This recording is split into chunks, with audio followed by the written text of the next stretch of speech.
శ్రీ గురుభ్యో నమః. శ్రీ మహాగణపతే నమః. భూమోస్కృతపాదానాం భూమిరేవావలంబనం త్వయి జాతాపరాధానం తమేవ శరణం శివే. వరసౌందర్యలహరిలో నుండి 92వ శ్లోకం. ఇదేంటంటే అమ్మవారి మంచం గురించి అండి ఈ శ్లోకము. గతాసే మంచత్వం దృఢహరి రుద్రేశ్వరభృతః శివశ్చఛాయా కపటకటితపిచ్ఛదపటః తదీయానాం భాసాం ప్రతిఫలనరాగారుణతయా శరీరీ శృంగారో రసైవ ద్విషాం దోక్తి కుతుకం. అమ్మా, నువ్వు అధిష్ఠించిన మంచానికి బ్రహ్మ విష్ణు రుద్ర ఈశ్వరుడు 4 కోడుల రూపంలో ఉన్నారమ్మా. వారిచే మోయబడుతూ పలకముగా ఉన్న సదాశివుని స్వచ్ఛమైన దేహకాంతులే పరచిన దుప్పటి వలె ఉన్నాయి. కానీ నీ మేని అరుణకాంతులు తనపై ప్రతిఫలించడం వల్ల మూర్తిభవించిన శృంగార రసము వలె ఎర్రగా మారి సదాశివుడు అనమాట చూడవేడుకగా ఉన్నాడమ్మా అని చెప్తున్నాడు అనమాట.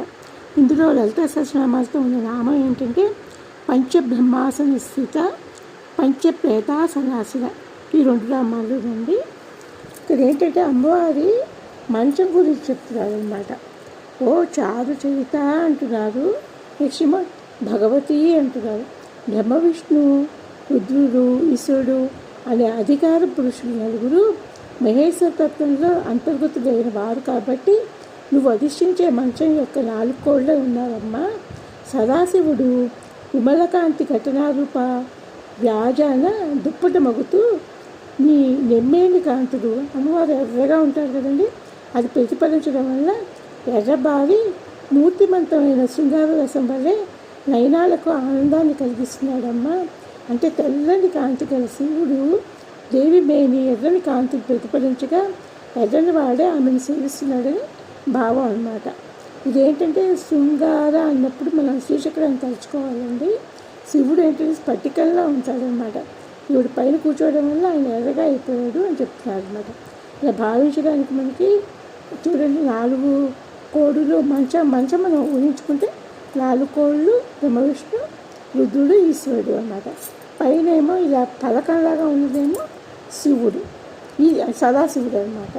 దాని మీద అమ్మవారు కూర్చునింది. దానివల్ల ఏమవుతుంది, ఆ సదాశివుడు అంతా కూడా ఎర్రగా కనబడుతున్నాడు.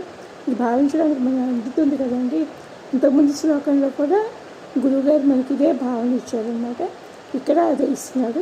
ఇందులో కూడా శృంగారం అనగానే సిరీరి